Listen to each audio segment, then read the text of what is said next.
Our preaching text today is from Mark's Gospel, chapter 10, verses 46 to 52. They came to Jericho, and Jesus and his disciples and a large crowd were leaving Jericho. Bartimaeus, son of Timaeus, a blind beggar, was sitting by the roadside. When he heard that it was Jesus of Nazareth, he began to shout out and say, "Jesus, Son of David, have mercy on me." Many sternly ordered him to be quiet, but he cried out even more loudly, "Son of David, have mercy on me." Jesus stood still and said, "Call him here." And they called the blind man, saying to him, "Take heart, get up. He is calling you." So throwing off his cloak, he sprang up and came to Jesus. Then Jesus said to him, "What do you want me to do for you?" The blind man said to him, "My teacher, let me see again." Jesus said to him, "Go, your faith has made you well." Immediately he regained his sight and followed him on the way. We encounter Bartimaeus by name only in Mark's Gospel. In Luke's Gospel, we have Jesus healing an unnamed blind man in Jericho. In Matthew's Gospel, Jesus heals 2 blind men in Jericho. But one thing is sure from these accounts. Jesus heals someone blind in Jericho. Jericho is the oldest continually inhabited city in the world, dating back more than 11,000 years. Jericho is just under 30 miles southeast of Jerusalem. The side point, it was at Jericho that the domestication of plants and animals and the invention of pottery took place. Over 1,000 years before spreading to Mesopotamia and Egypt. Bartimaeus shouts out when he hears that Jesus is passing by, "Jesus, Son of David, have mercy on me." Even though many sternly order him to be quiet, he shouts out even louder, "Son of David, have mercy on me." And Jesus does. Bartimaeus is healed of his blindness and follows Jesus on the way. This is the last healing found in Mark's Gospel. It is also the first public acknowledgement of Jesus as Messiah. The title Son of David is a title reserved for the Messiah. When Bartimaeus joins Jesus and the disciples on the way, where are they heading?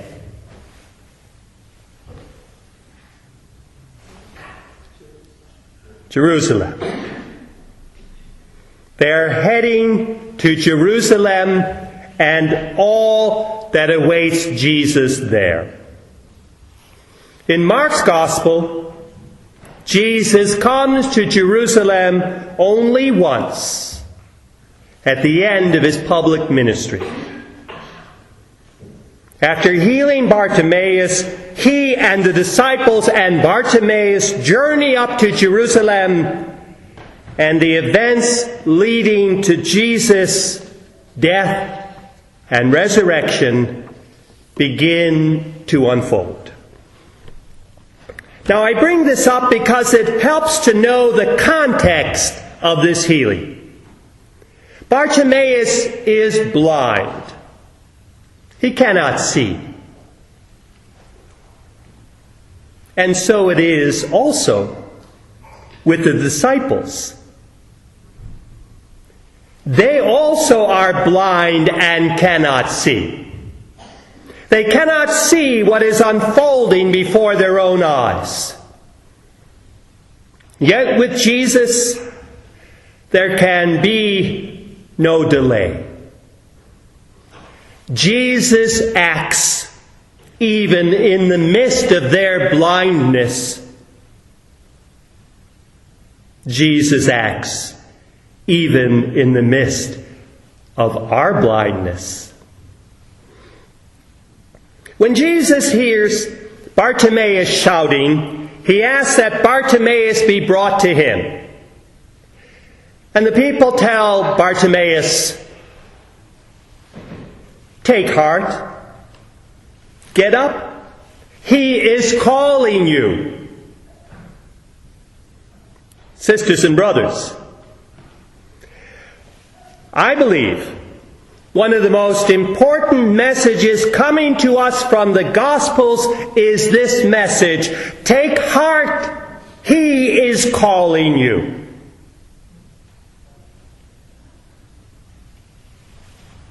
I believe if we started each day with this affirmation, take heart, Jesus is calling me, we'd be well on the way to a holy and graceful day.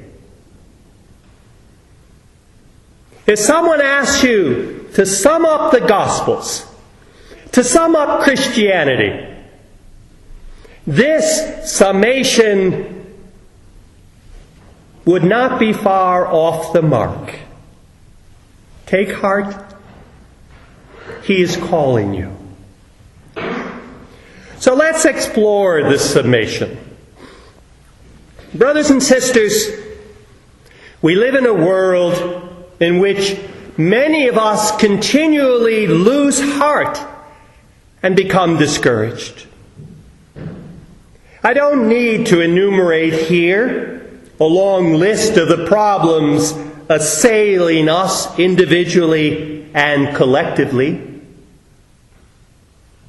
But if someone asked me to describe the human condition, I'd say heartbroken. We know that much of our life flows from our hearts. The heart is not some antiquated symbol of our emotional life. The heart is not just a pump for pushing blood around. The heart is a true center of human grace and growth. And to help explain this, I need to give some background to this cutting-edge understanding of what our hearts really are. I take this material from the Heart Math Solution. In recent years, neuroscientists have made an exciting discovery. They found that the heart has its own independent nervous system, a complex referred to as the brain in the heart. There are at least 40,000 neurons, brain cells, in the heart, as many as found in various subcortical centers in the brain. Researchers have found that the heart appears to be sending messages to the brain that the brain not only understands, but obeys. And these messages from the heart actually influence a person's behavior. The heart plays a large role in how we feel and think. Scientists have also discovered that our heartbeats aren't just mechanical throbs of a diligent pump, but hear me, an intelligent language that significantly influences how we perceive and react to the world. The heart generates 60 times the electrical amplitude of our brains. As the authors conclude, without the guiding influence of the heart, we easily fall prey to reactive emotions such as insecurity, anger, fear, and blame, as well as other energy-draining reactions and behaviors. It's this lack of emotional management that brings incivility to our homes and our streets, and a lack of caring to our interactions with others. Not to mention illness and accelerated aging. Sisters and brothers, we need to pay close attention to what our hearts are trying to tell us. Our hearts speak a language vital for us to hear and discern. Without learning the language of the heart, we'll easily lose heart and become heartbroken. Without learning the language of the heart, we will be unable to grow as a fully human person. The heart and the head, the heart and the brain are intimately connected, and they speak to each other all the time. This I've come to know in my own life. Let me share some thoughts on the heart from the theologian Ilia Delio.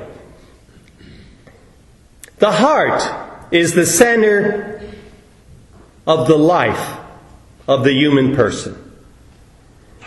The heart is the place of encounter where God reveals himself to us.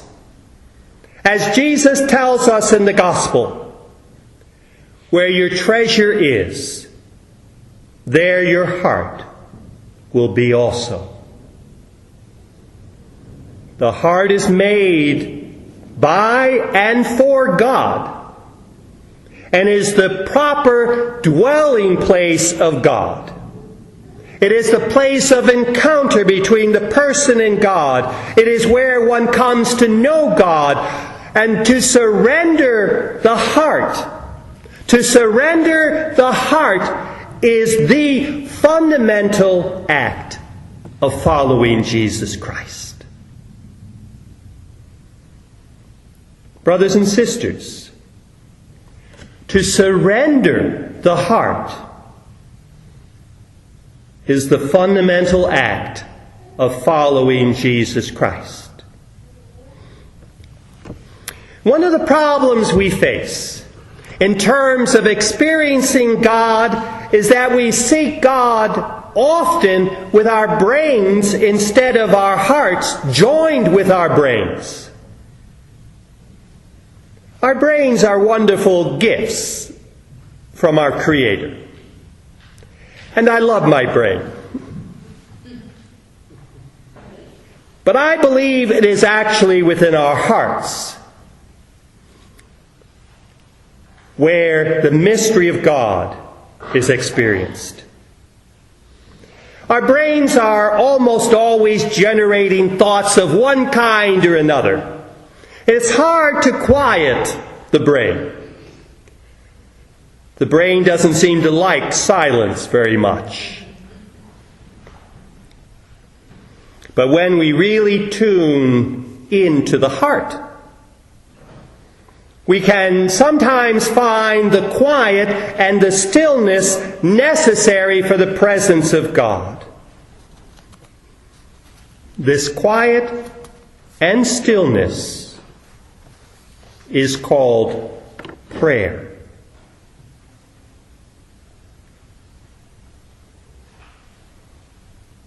But prayer is difficult for us because of the pace of our lives. We are burdened by appointments, commitments, responsibilities, and simply overloaded with the demands of daily life, journeying through life on the fast lane of a complex culture. When we arrive at burnout and wonder why life is so empty, we may recall that our hearts can turn from God under the guise of being too busy. Sisters and brothers, our hearts are too precious to be burdened with ceaseless activity. Our hearts are too precious to be allowed to burn out under the relentless pace of our lives. Our hearts are too precious to be subjected to the rush of modern life. Trust me in this. It is now in the wisdom years of my life that I see the truth of this. We need to learn the real language of the heart for a full and rich life. It's easy in our busy lives to forget God, to forget the one who made us, to forget the one who gave his life for us, to refuse the intimacy we're called to in and through Jesus Christ.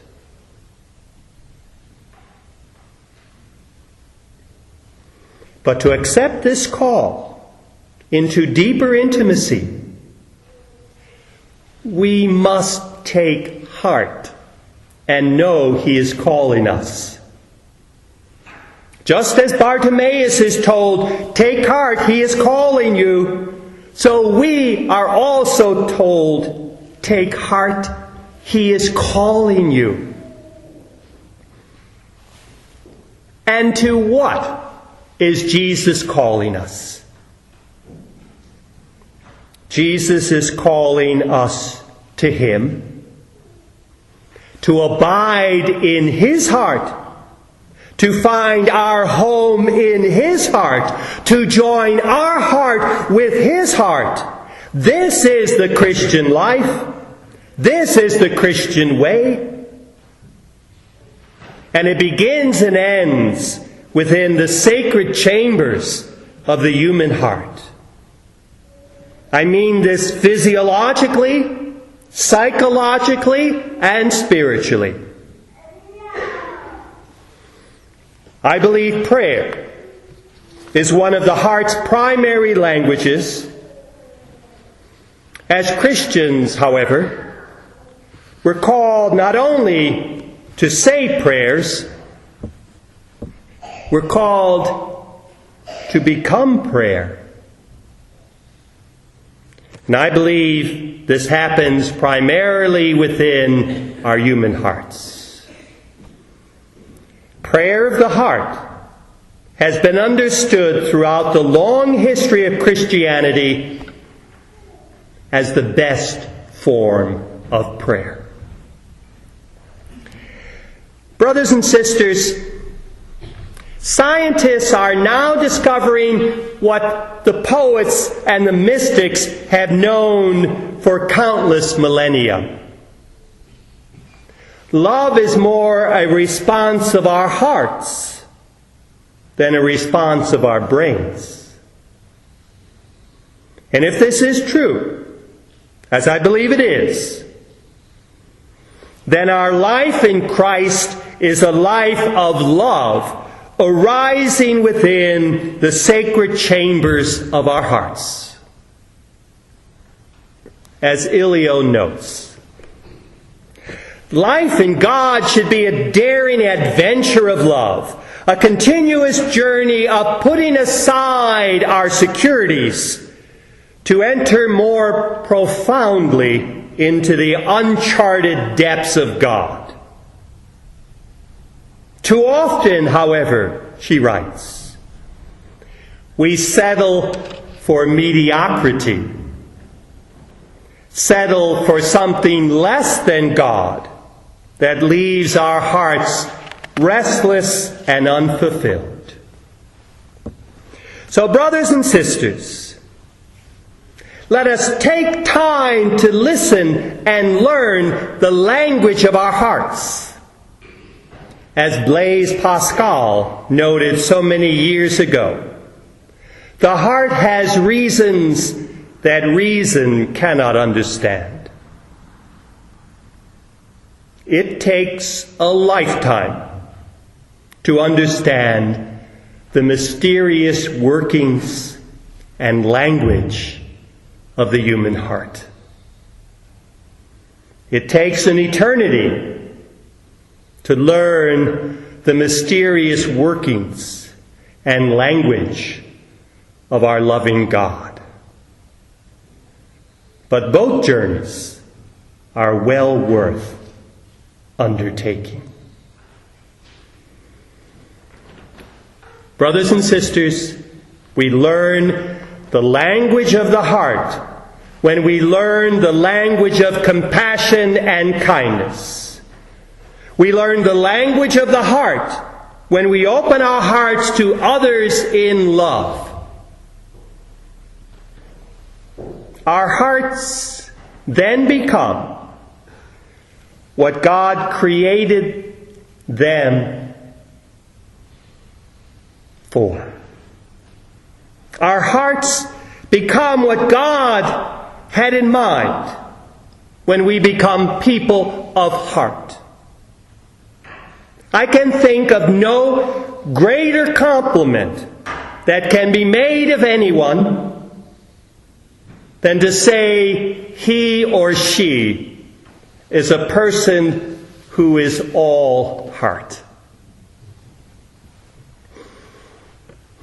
When we become people who are all heart, we become people worthy of our calling in Jesus Christ.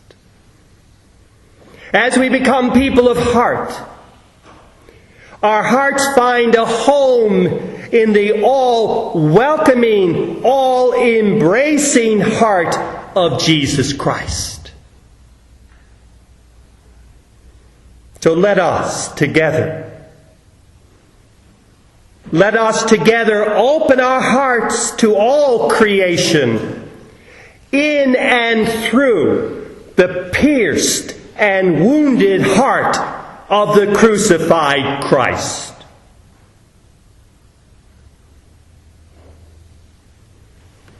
And when that happens, brothers and sisters, when that happens,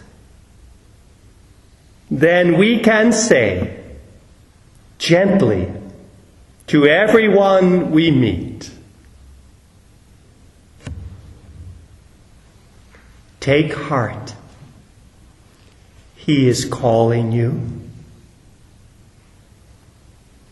Take heart. He is calling you. Amen.